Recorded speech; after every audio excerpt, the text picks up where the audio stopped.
see that mold in your shower, but have you ever wondered if it's hindering your health? Well, we weren't sure, but we were curious. Enter Katie Driessens, a registered dietitian who specializes in health recovery from mold exposure. After an intense personal experience and then years of training under experts, she now spends her days coaching clients how to rehab their body from mold. In this first of 2 episodes, we chat with Katie about how mold gets into your body, how it affects your health, what signs and symptoms to look for, and we hear her personal story about how mold made her entire family ill. Let's dive in. We are so excited to have Katie Driessens with us today. She's been a registered dietitian for 15 years. She started out in inpatient care, then diabetes care, then pharma, and next did a 180 to holistic care. This was after years of her own health problems being dismissed in the conventional healthcare system. Underlying toxic indoor mold was the root cause, and after healing from CIRS, or chronic inflammatory response syndrome, this personal experience was a driving force to become a more open-minded, functional medicine-aligned practitioner.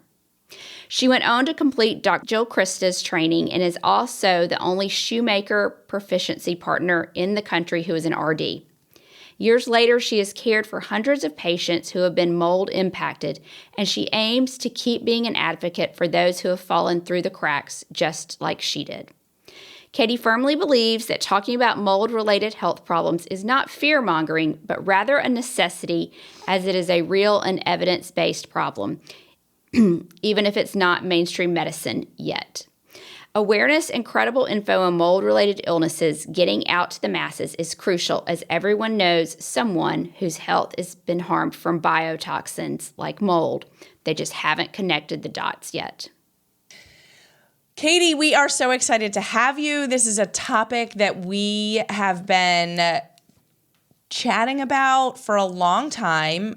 For several years. Yes, and it will come out as we start to talk about it more there throughout the podcast, but it's taken us a long time to find a really solid expert. So we're really excited to have you on.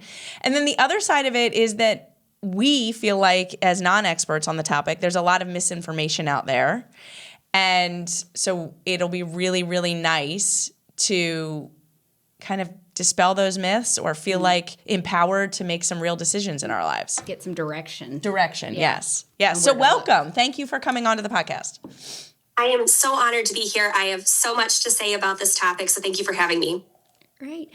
Okay, so we're talking all about mold. We're going to touch on mold remediation, but a lot of what we're going to talk about is how mold can affect your health. And you've got a personal experience you're going to share. Your family has had a personal experience, which probably really is what caused you to dive into this subject of mold. But so we're not necessarily talking about mold on cheese or anything. We're talking about mold that can build up like in your house or in buildings. And so, okay, how does mold, you see it, or sometimes you don't see it. A lot of times you don't see it because it may be behind walls, but you can see some in your bathroom maybe.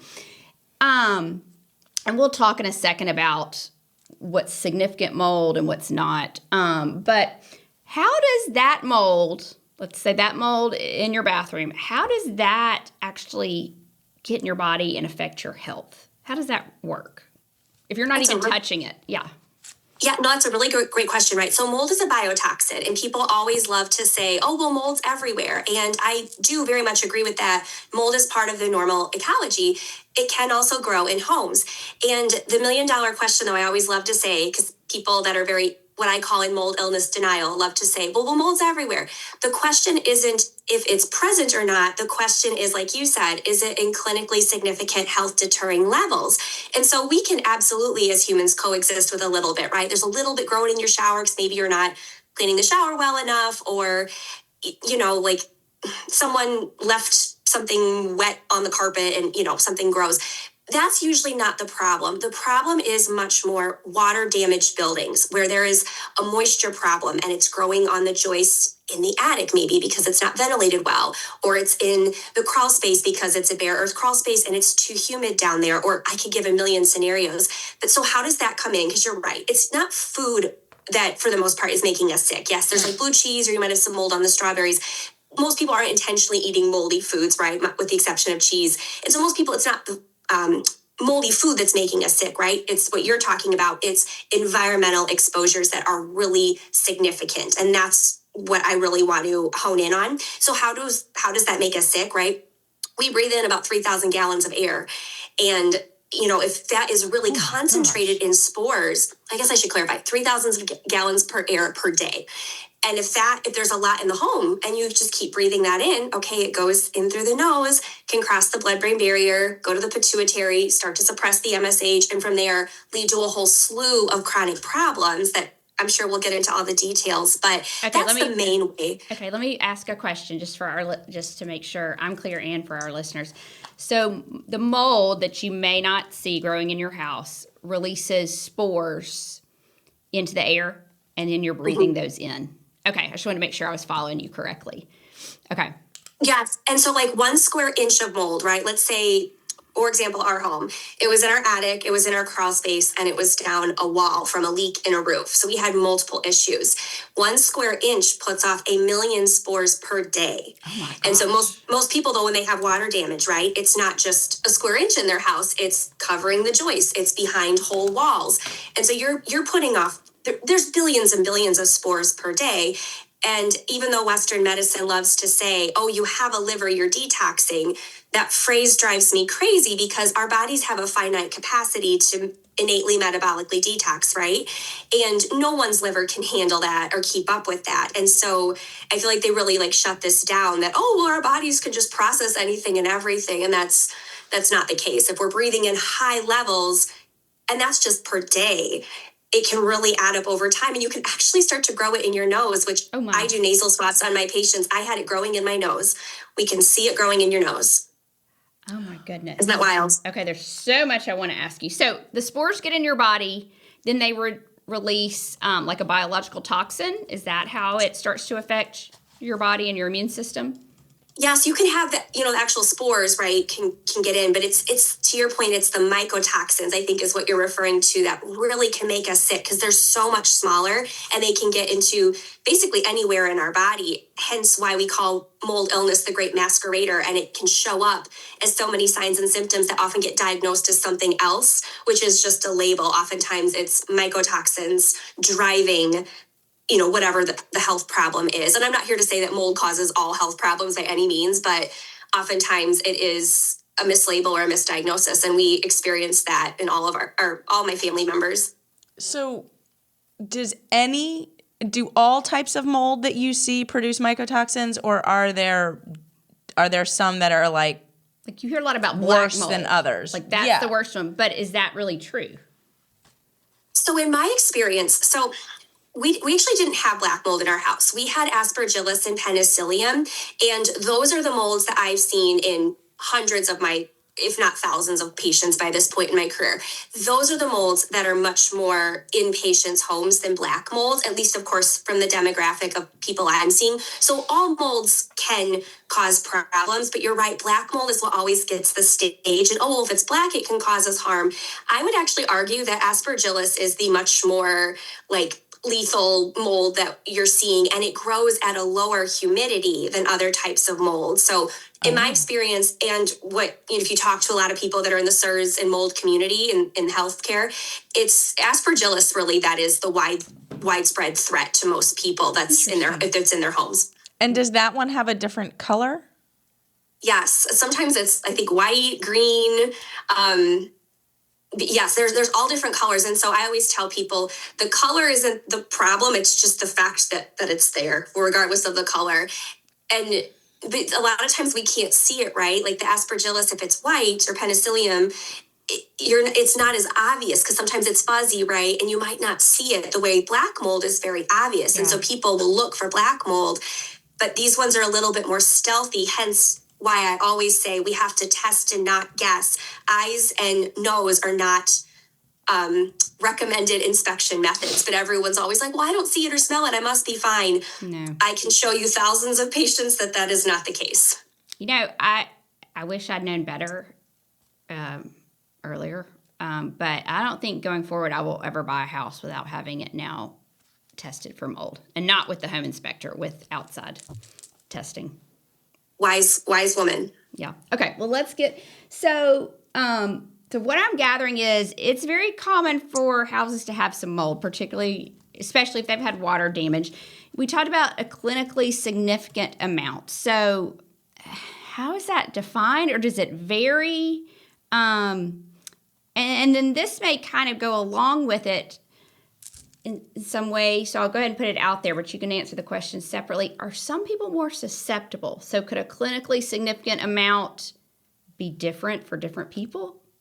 Yes, that is a really good point you make. So genes influence how sick we can get from mold or not. And about 25% of the population has a specific HLA haplotype, aka gene, where when your body is exposed to high levels of mold, and not just mold, other water damaged biotoxins, that our immune systems have a hard time tagging it as foreign, and it just keeps increasing cytokines, and it can lead to the end result of that is something called chronic inflammatory response syndrome, or CIRS, which is what I'm certified in, the treatment and the like how we help care for people for that condition.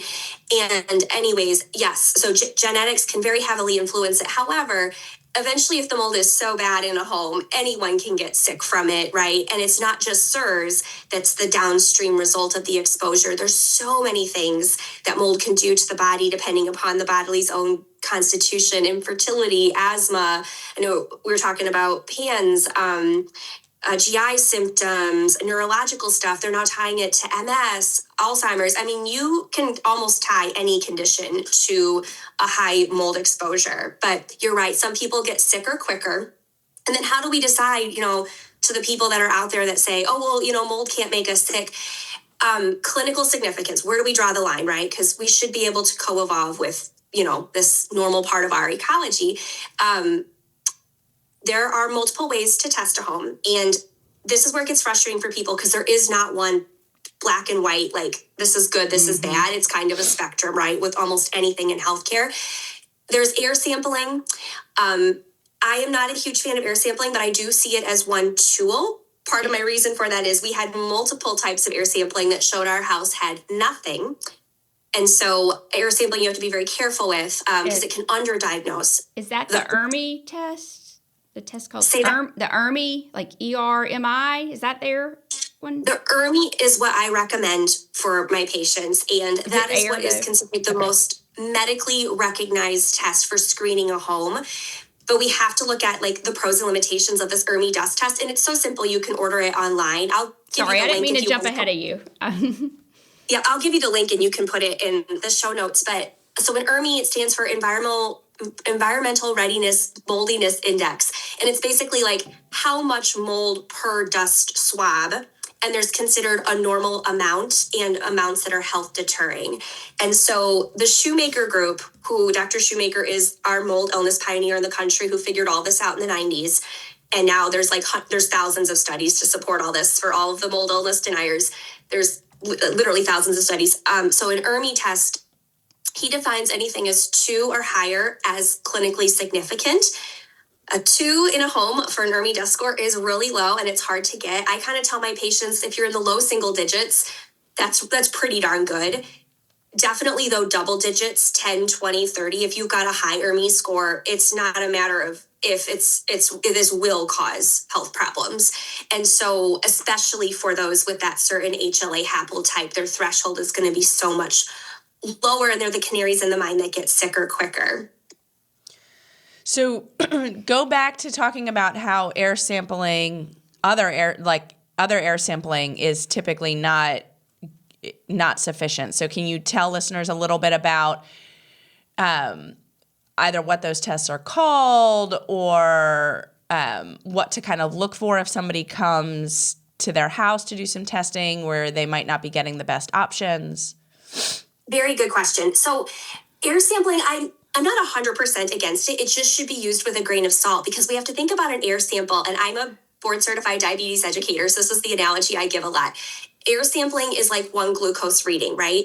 Glucose is always going up and down. It's the luck of the draw of what you're capturing in the air in that moment. if there's not much in the air in the moment and it hasn't been stirred up or the dust isn't blown up, you're probably going to see a pretty good reading. Hence, we saw that. The readings are fine. Well, it's not up in the air. And some molds, like black mold, aren't in the air. They're heavy molds. They fall flat. So you're not going to see it in the air. An ERMI is like an A1C. It's looking at the chronicity of the problem because you're looking at the dust, what has fallen over time. And so, like a glucose reading, it's ever changing, hence we need to get data, right, and see patterns. But in A1C, it's a 3-month average. It can't lie. This is what's been going on for a while. That's how I equate it to an ERMI. This is what's fallen in the dust over time, and there's considered a normal amount to have fallen in the dust over a period of time. And if a lot is concentrating in the dust, the goal or the purpose of the ERMI is not to, I always tell patients, you're not playing mold inspector here.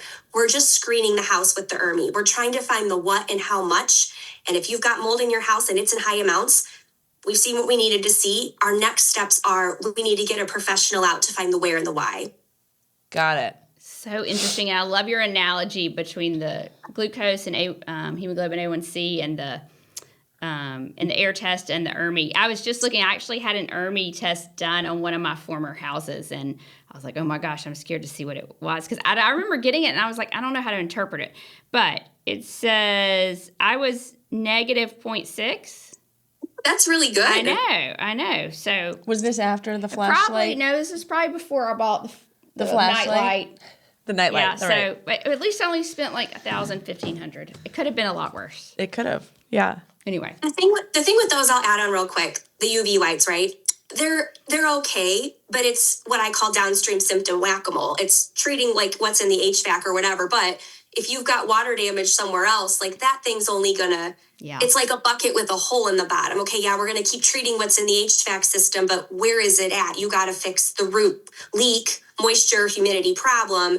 And so they're not bad. I don't think you wasted your money, but I think for a lot of people, they're like, oh, they're sold on this. And it's like a false sense of security that this thing's going to fix everything. Or they're sold on an air purifier. Oh, this is going to fix everything. And it's like, no, these are pennies in the bucket of if you've actually got a mold problem, you've got to find and fix the root issue. Gotcha. Okay. Interesting. Oh, my goodness. Okay, Katie, I know you're going to tell us later who we look to, what we do if we think we have mold in our house later. But let's keep going with the health effects. Whenever I've looked in some of the health effects, they tend to be, honestly, a lot like many of the symptoms in these conditions we've been, kind of like perimenopause. Like you could relate the symptoms to almost anything, Yeah. You're tired, you have asthma, you have a cold. But can you share some of the most common symptoms? And then if you feel comfortable, we'd love for you to share your family story and how you slowly put all the pieces together. It's a really good question. So common symptoms, right? And there's so many symptoms. And then this is where a lot of people are like, well, you can't call everything mold illness. And I agree. There is a delineation. But the point is, if you have the symptoms, to then go on and test and not guess and tease through it, right? And see, is this actually mold-related illnesses or not? And I would call mold-related illnesses like this umbrella term. And then there's all sorts of subcategories, right? Like, did it lead to SIRS? Did it lead to infertility? Did it lead to hormone dysfunction? Did it lead to IBS? Like, it can cause so many downstream effects, which of course is influenced by our body's own constitution. Now, Dr. Shoemaker specifically, if you want to isolate SIRS, chronic inflammatory response syndrome, they have a checklist you can go online. And if you Google SIRS cluster symptoms, I actually just pulled that up right now. And go ahead. SIRS is what will eventually happen with continued mold exposure, this chronic inflammatory. Correct. For the 25% of people that have that HLA haplotype. And so like in my house, I have SIRS, but not, necessarily every family member will develop SIRS. And this is where so many people get so weird about wanting to test the house. They're like, well, only so-and-so sick. We would all be sick. And that is not the case. And that's something I'm super vocal about on my podcast, on my social media. My son was in literal respiratory failure and we were all breathing fine, but we all had all different issues, right? And so no one connected the dots for several years until his story, of course, we went crazy as any mother would, right? To try to figure out, why did this happen in my very healthy child? And all of a sudden he's dealing with so many very serious health problems. So I'll read to you the cluster symptoms. These are the most common symptoms, especially for people that have the genes, but super important to note, anyone eventually could get really sick from this if the levels were high enough. Okay. So cluster symptoms are fatigue, weakness, aches, headaches, light sensitivity, memory impairment, because mold crosses the blood-brain barrier, goes to pituitary, and then from there, MSH suppresses, and so many things can happen. Joint pain, weight gain, that was one of my big things. I always say this, and not to sound like cocky by any means, but just factually speaking, I was a marathon running dietitian, moved into the house, gained 30 pounds. Whoa. It didn't make sense on paper, right? Yeah. And I was like, what the heck? Like, I'm, eating less, moving more, like this, So anyways, that's a big thing that we'll see a lot in people. And how that happens is the mold junks up the leptin receptors, and then our leptin hormone skyrockets. And when you've got all this extra leptin, the fat storage hormone in circulation, that's how a lot of people gain weight unintentionally from mold that no amount of dieting or exercise will fix. Shortness of breath, sinus congestion. The sinus congestion is usually the mold growing in the nose, or this marcons or fungus that can grow in the nose from the mold. Cough, excessive thirst, that's because the antidiuretic hormone suppresses from mold. Confusion, appetite swings, increased urination. And again, that low antidiuretic hormone, the body's trying to pee it out because it doesn't want that toxin. Red eyes, blurred vision, night sweats, mood swings, abdominal pain, diarrhea, sexual dysfunction, teary, disorientation, static shocks, and vertigo, which is what my husband was dealing with. There's actually hundreds and hundreds of symptoms. I could keep going, but it's so many things. And that's why it's so important that if you have even a inkling that could this be mold, it's so important to start to get the data. Otherwise, you're going to live, I say this expression a lot on my podcast, unblissfully unaware. Wow. I mean, really, that is totally one of those where you look at it and you're like, oh, yeah, I could be suffering from this. But I'm looking at this list, and there's at least like 5 or 6 of these symptoms that I've had this spring. I don't think they're related to mold, but I've had fatigue. I've had a little weight gain. I've had it. We've both been very thirsty. Very thirsty. We've talked about it. Yeah. I've had some night sweats. I always have to go to the bathroom. I can see how, because of these symptoms, I think mine are perimenopausal more related. But because of these symptoms, you look to like the major diagnoses or the major causes of some of these, and probably mold is the last thing that you get to. You don't know what else to do, and so you're like, well, could it be mold? But that's often, I'm guessing, a lot of times the last thing people get to in diagnosing. Correct. And oftentimes, to your point, obviously, perimenopause is part of the lifespan, right? Our hormones start to go like this until they eventually level off in menopause and then are much lower.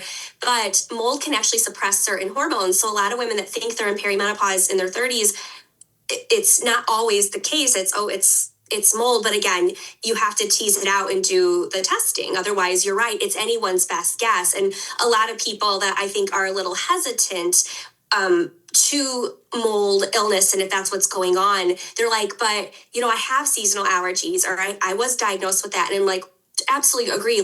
We're finding these things too, but is it also coexisting? Is there something else going on? So really the best thing is to do the ERMI of the home. But also it's so important not to just rule out or rule in the environment, because let's say you lived in a janky college apartment, your marcons and your mold grow then, and then, you go on and start to live your life, but you start to have all these issues. It can still be with you from old exposures. So there are ways to start to tease out, is this from an old exposure versus current? But you also want to double check it's not the current home, because I say this analogy a lot too, your body's a bathtub. I can try to help you drain the tub if we do find that, yes, you're VCS positive, you've got abnormal SIRS biomarkers, you've got urine mycotoxins in your urine, all these different ways we can start to look at this. But if the ERMI is high, you're only going to be able to drain your tub as fast as the faucet, or, if the faucet's still on. What's the word I'm looking for? You're just playing downstream symptom whack-a-mole forever. Wow. So what are some other, so we talked about SIRS. Are there other health effects? Hundreds, unfortunately. Hundreds. There's so many things. It can suppress hormones. It can cause gut lining inflammation. It can damage egg quality, sperm quality.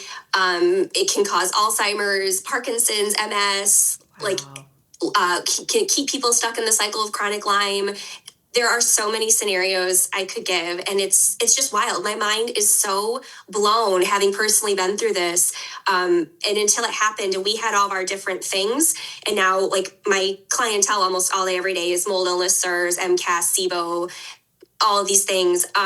And it just blows my mind how I just get Marcon's tests every single day in my fax, positive Marcon's, SIRS labs, positive urine mycotoxins. Like it's a huge endemic, but there's like active lobbying against this because it would literally take down the asthma industry. I mean, they've proven they think at least 20% of all asthma cases are undiagnosed mold illness.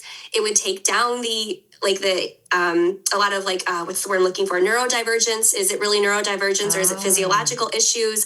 The infertility industry, like there's so many things I could get into that like there's literally active lobbying against all of this and why it won't become standards of care because there's so much money to be made off of people's illnesses. Wow. Okay, so I know you're a biased party, right? But yes.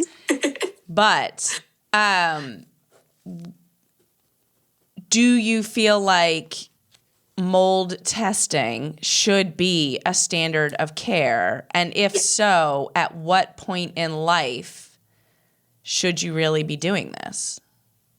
I mean, if you feel great, I don't think that it needs to happen. But if people start to have health problems, I think that an ERMI should, because even the EPA, even government agencies say it's somewhere between, they think 50 to 80% of all buildings are water damaged. And then you think, okay, that's the vast majority of buildings. And then take 25% of the population has this gene. It's estimated that there's tens of millions of Americans walking around with undiagnosed SIRS, according to the work of Dr. Shoemaker. And so that shows up as infertility, as asthma, as IBS labels, as, sorry, my brain's like going a million miles a minute, but there's so many things. And so if you were to actually get clean, safe homes, and which I know is like a whole other conversation, right? Getting into building biology, because homes are crappily built. Water damage happens in homes. So it's a huge issue to tackle, right? How do we fix all these systemic problems? It's a huge issue. All I can do as one person, I always say is, well, we can screen for it and we can try to care for it and we can get the house safe or work towards safe living arrangements. Wow. Yeah, my mind is blown. I'll never be able to unsee what I have seen, especially now with such a huge high volume of patients. My mind is absolutely blown. So, go ahead.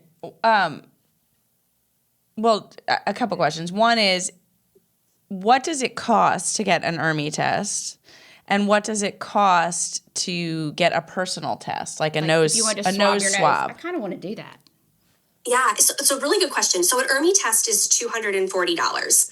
So you could argue that's a lot of money. You could argue it's a little money, though, because for us, we had spent, tens of thousands in medical bills. Had we had done an ERMI on the house, I wouldn't have been looking at tens of thousands of medical bills, right? Yeah. So you have to kind of think of it that way, is how much are you spending on your fertility? And not saying all infertility or asthma, because I understand it's nuanced, but how many people are spending tens of thousands of dollars on allergy medications and it's undiagnosed Marcons, or IVF and it's damaged egg quality that no amount of IVF is going to force the body because the eggs and the sperm are damaged from the mold. You just think about it, how many people are doing this, and then the co-pays, and then the time off work. And then you also have to think about the cost of your sanity and your quality of life. How much money are you putting on that? Because I've had over the years people not want to do an ERMI, and I totally get it. Like, I was in mold denial too myself for years. I didn't want to believe that my house was making us sick. So I get a lot of people are hesitant to it. It's weird. Why would my doctor not have recommended that, right? But when you actually then do the test, the proof is kind of in the pudding, right? Like, it's okay. There are clinically significant levels. We need to start to look into that. So I personally feel the ERMI, for the data that it's giving you, yes, there's an upfront cost, but how much are you going to help yourself and your health by starting to figure that out and start to get the living environment safe? Because you will, I say this expression a lot, you will only ever be as healthy as the air you're breathing in all day, every day. Yeah, absolutely. Now, how about that nose swab? How much does that cost? That's a good question. Insurance does not cover that. That is a $300 nasal swab. And it's like a reflex test. If you're Marcon's positive, they won't do the candida or the biofilms. But if you are Marcon's positive, then it's like a reflex and they keep pulling. So it's like between, I think, 100 to 300, depending upon what is fine, they'll keep reflexing. And where do you go to get the nose swab done? Like, can I take my kids to the pediatrician?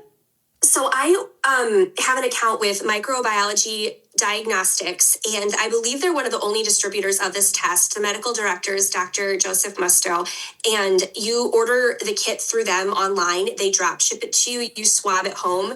You send it back, and then they run the report, and then it gets sent to you. Can anyone do that, or do they need to go through a provider like you? I believe you have to go through a provider that has an account, but I'm one of 100 Dr. Shoemaker proficiency partners, and you don't have to be a proficiency partner to, as a provider, get an account for this test. But there are a lot of mold illness providers. I don't know if it'd be fair to say 1,000 or something like that in the country that have this ability to order this test. You could do it yourself. How about the ERMI test? Do you have to hire someone to come in and do it? Nope, it's another easy dust swab. You literally can go to the website. I'll send you the link, and you order the kit. It's so simple. It just shows up. You put on the gloves that it comes with, and it's literally a Swiffer cloth. That's all it is. And you just go around the house and you swipe dust from your home, put it back and mail it to them, and then they email you a copy of the results. And it's very fascinating to see, like, what types of mold. And what's so interesting, in my opinion, is oftentimes if it's that house that's making them sick, the mold that we see on the ERMI is the mycotoxins that we see in the urine or the mold in the nose. I remember doing it. It almost felt too simple when I did the ERMI in my house. Yes, it's very simple. Yeah. Wow. All right, but I promise I'm going to let you take over, but I just got to ask one more question. Persistent nausea. Oh. Persistent nausea, like, could that be tied to mold-related illness? Yes. So when I think persistent nausea, I instantly go to that's undiagnosed SIBO or H. pylori, assuming it's not, pregnancy or like gastroenteritis, right? I mean, there's something called cyclic vomiting syndrome, but that usually is pretty aggressive. I'm thinking gut, right? But SIBO, small intestinal bacterial overgrowth, right, where you get all that excess bacteria and it ferments a lot, that can cause nausea because you've got all this fermentation in your intestines, and then you don't want to eat. You get early satiety. You have nutrient deficiencies. Oftentimes that co-occurs with bloating. It's very common. People with mold exposure end up developing SIBO because mold suppresses stomach acid production because your bile's all sludgy from all the toxins, and then that alkaline gut leads to the SIBO overgrowing. And so, yes, you can very much tie and connect a lot of dots from whatever. Oftentimes people come to me saying, I have IBS. My gastro told me I had IBS, which I personally feel is a trash can diagnosis. Like, it's diagnosed based off of symptoms. I'm like, but did they rule all this stuff out? Have you had any of this testing done? No, they scoped me. That's all they did. So then you actually order a SIBO breath test on them, right? Or I do lots of GI map testing, which is a functional stool test.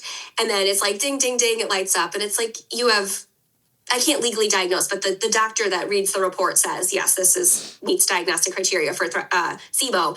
And oftentimes people with recurring SIBO that they keep treating, it keeps coming back. It's like, why is that? Mold is a huge root cause of recurring SIBO, which, long story short, could be a cause of persistent nausea if it's otherwise not medically explained. That's how I would tie that to mold, maybe. Okay. Interesting. And how long can mold live in your system?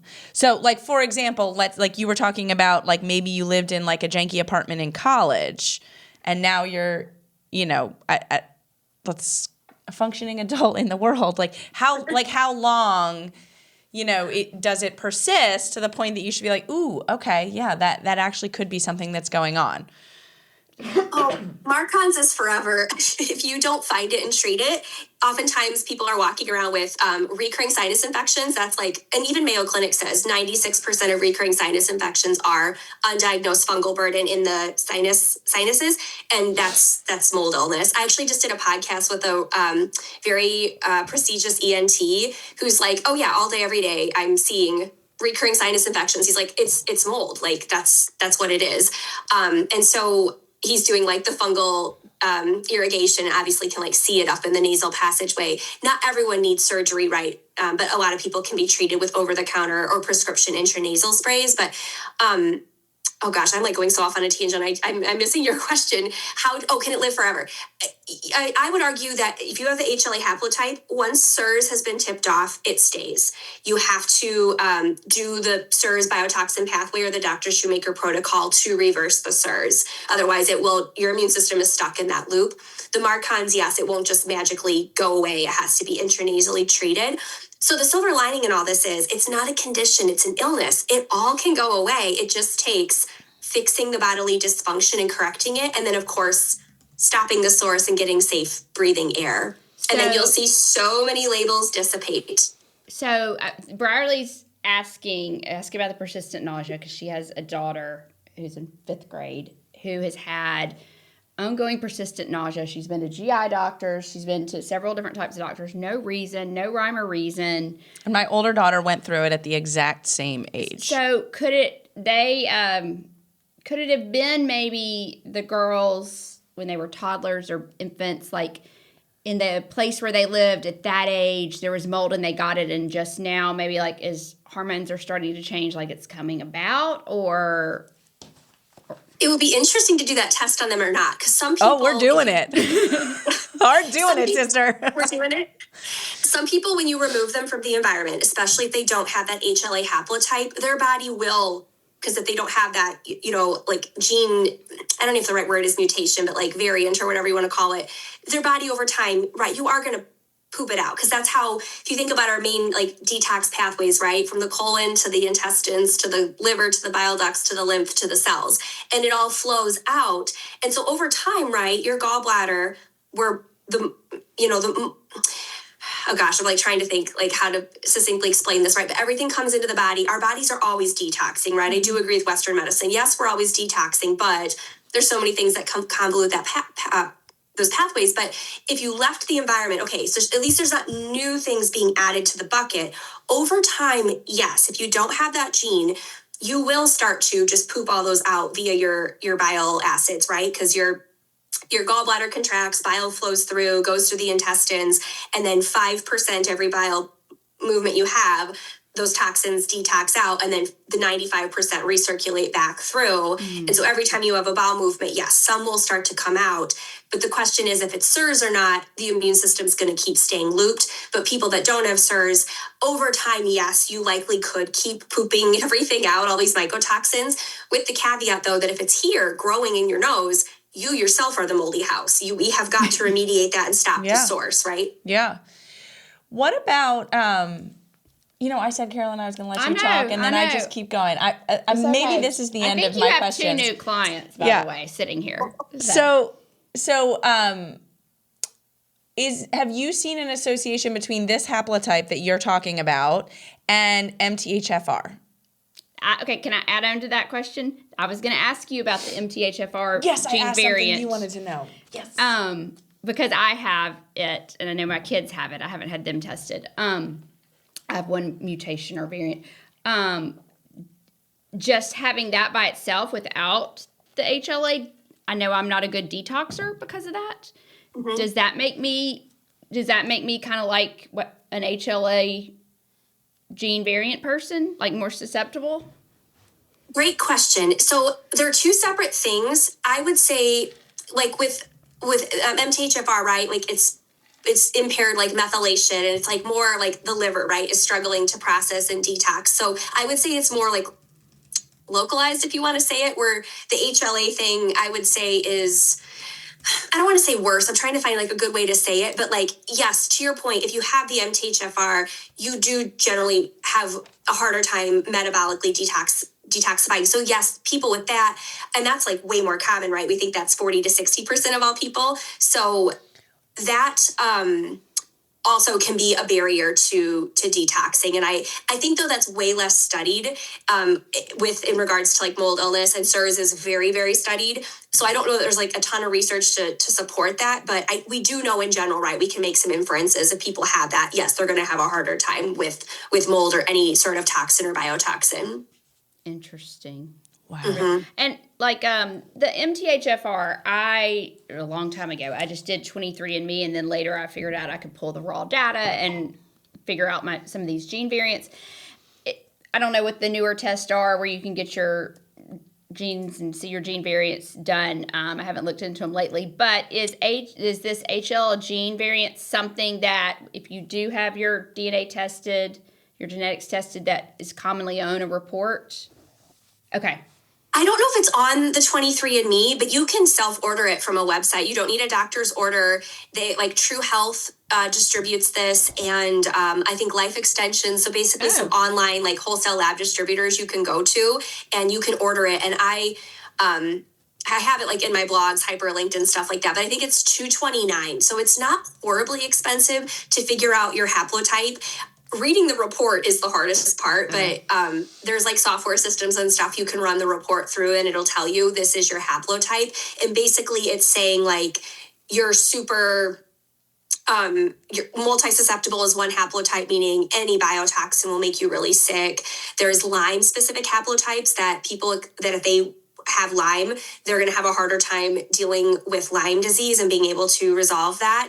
And they have to be very careful with vector-borne type biotoxin issues. So it's a whole beast of a topic I could get into, but I think for listeners, you can self-order the test. It's $229. You'll get a ton of information.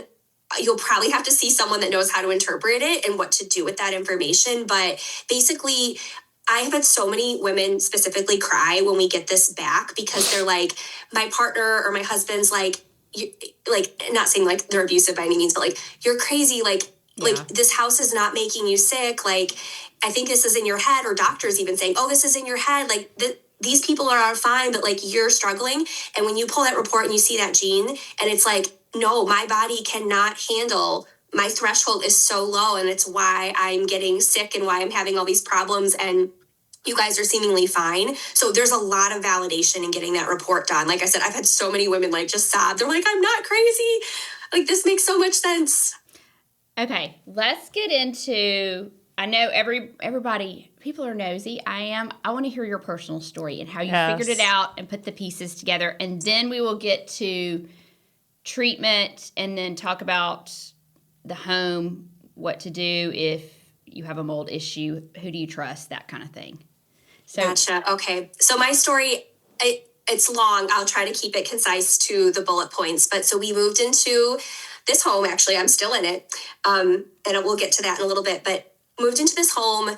My son was about a year old and my daughter was like 6 at the time. And we were pretty healthy, you know, we were privileged, healthy, lucky, whatever you want to call it. Moved into this home, things were fine.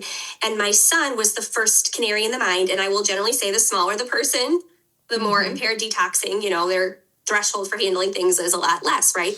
And he started getting intermittent respiratory distress, where we were in the ER a couple times a month with low oxygen saturation, and they kept calling it reactive airway disorder. And then eventually we took him to a pulmonologist and labeled him with asthma, and this kept happening. And it was like, oh my gosh, he was fine, and all of a sudden, boom, we're in this house and we're in the ER all the time. And it's scary, right, to watch your baby have rib retractions and gasping, and we were all under a lot of stress, just constantly. Is this a ER night? Are we running to the ER? Does he need nebulizers, steroids? It was horrible to watch your child gasp. I'm starting to gain weight and get puffy and swollen, and I'm like, oh, you know, I don't feel good. And the doctor's like, you're just a stressed mom. You have a kid with a lot of medical problems. Like, this is just stress. And I'm like, okay, I'm stressed, right? I started to get recurring vaginal yeast infections every couple weeks that would not go away. We would keep using Monistat, Diflucan, and it would keep coming back. And I'm like, what the heck? Like, most of my life never dealt with that. Now I'm in this house and I keep getting yeast infections. The doctors kept saying, here's more Diflucan, just keep taking Diflucan. I'm like, oh my God, my liver is going to be so fucked here. But I then was like, oh my God, I work with needles. I'm a diabetes educator. Do I have HIV? We did HIV testing. I'm like, do I have diabetes? Like, is my immune system suppressed? Don't have diabetes. Like, what is going on? And they're like, we don't know, but just keep taking Diflucan forever. And I'm like, this is not good, but I don't have another choice here. And then my daughter started getting bloody noses, and I'm like, oh my gosh. And like clots were coming out, and that was scary. Wow. And then Western medicine again, she's fine. It's just normal kids. They'll grow out of it, whatever. And then my husband started getting vertigo where he was so dizzy. I remember once he called me from school. I can't drive home. I can't see straight. Oh my gosh. I'm spinning. And multiple times he would vomit and we took him to the ER and they kept giving him drugs. So long story short, we kept having all of these problems. And then eventually my son was having diarrhea all the time and he was covered in eczema. And they kept saying, here's steroids. Here, go to this GI doctor, go to this immunologist, take your daughter to this person. And we were dealing with over 20 doctors. And it was so stressful. Like, why are we all so sick? And I brought up mold on several occasions. No, mold doesn't do that. That's quackery. You're crazy. Stop Googling. And I can't stand when Western medicine says, don't confuse your Google search with my medical degree. Yes. To me, I'm like, be a better doctor and figure this out. Moms and people turn to the internet because you're doing a shitty job, but no one wants to have that conversation. So I was like really, really amped up. Like, something is wrong. We were all fine and now we're not. And so I had someone come out to test the house because I'm like, I don't care what these doctors say. I think something's in our environment. Someone came out with a flashlight, walked around my house, and they're like, well, we don't see any mold. And I trusted them because they're a mold business. We don't see anything. You're fine. Okay. Son keeps going into the hospital. I keep gaining weight. My hair starts falling out. Oh, you're just stressed. My progesterone's low. No libido. You're just a stressed mom. My daughter started snoring, diagnosed with sleep apnea, hypertrophic adenoids, had to get her adenoids out. And I'm just like, what? We are falling apart. Finally, I have someone else come out and they do air sampling. There is no mold in your house. You need to stop this. You're crazy. Finally, my son is in respiratory failure at age, he had been 2, which is so traumatic, right? To be on high flow oxygen in the ICU. Is he going to make it? He does. And I am like, damn it, there is something in my house killing my family. Sorry, I'm getting emotional. And I come home. I'm sorry, I didn't think I was going to cry. No. Take your time. I come home and like, I think it's here. There's like some water damage up. Like, it looks like it was wet at one point and ripped down the wall. And it was everywhere. But you took a sledgehammer to the wall, didn't you? I love that. I mean, what a mama bear move. It's so awesome. And it was there. And I was like, oh my God, I'm right. I was right. And so I hired a company and they came out and they were like, these people are idiots. Like, it's everywhere. It is in your attic. It is in your crawl space. It is growing on the joists everywhere. And they remediated it. And like, we start to get better. And I'm just like, oh my gosh, like, I was not wrong. I wasn't crazy. Like, thank God I was so persistent in trying to figure this out. I'm sorry. I don't cry on podcasts when the story comes out. Fine. It's the 4-year anniversary, like a couple weeks ago. So, we remediated and like we all got better, and he came off of his steroids like within a month. He didn't need them anymore. We weren't on albuterol anymore. His eczema went away. His diarrhea stopped.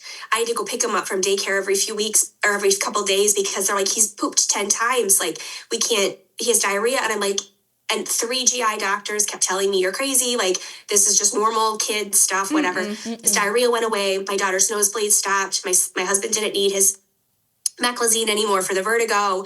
And eventually my yeast infection stopped. And it was like, oh my gosh. I learned about, then Dr. Shoemaker, because people are like, oh my God, like, you need to read about Dr. Shoemaker. And I read about all of his work and I was like, oh my gosh, this guy is a genius. How did he figure out all of this? And I eventually went on to take the test so I could pass that exam. I wanted to learn everything I could because then my story was starting to go viral on social media, like sharing, oh my God, like, moms, if your kid has asthma, eczema, if your kids have nosebleeds, if you're gaining weight, if you're stressed, if your hair's falling out, like, and all of a sudden all these people started reaching out to me. And I'm like, oh my gosh, like, I need to figure this out. And so long story short, I got Shoemaker trained. I did the Dr. Jill Krista course. She's another very prominent mold literate physician. And I just started running with my hair on fire, trying to build up a practice. Eventually I had a private practice and I totally went I am a mold focused practice. And now to this day, I've helped, I don't know if it's hundreds or it might even be thousands at this point because I have an online course. And I get messages all the time. You were right. You were right. You were right. My kid's off all of this. We're off all these meds. I lost weight. I got pregnant. And I'm just like, I can't not keep using my voice, even though it was so incredibly painful to go through this. I have such a fire lit under me because no mom should ever have to go through that. Yeah. I'm sorry. But yeah, that is my story in a nutshell. And I feel so harmed by Western medicine. I felt so let down by so many in the mold inspection world. And you can fall through the cracks to what you were saying earlier. You can get so scammed. So many people don't know what they're talking about.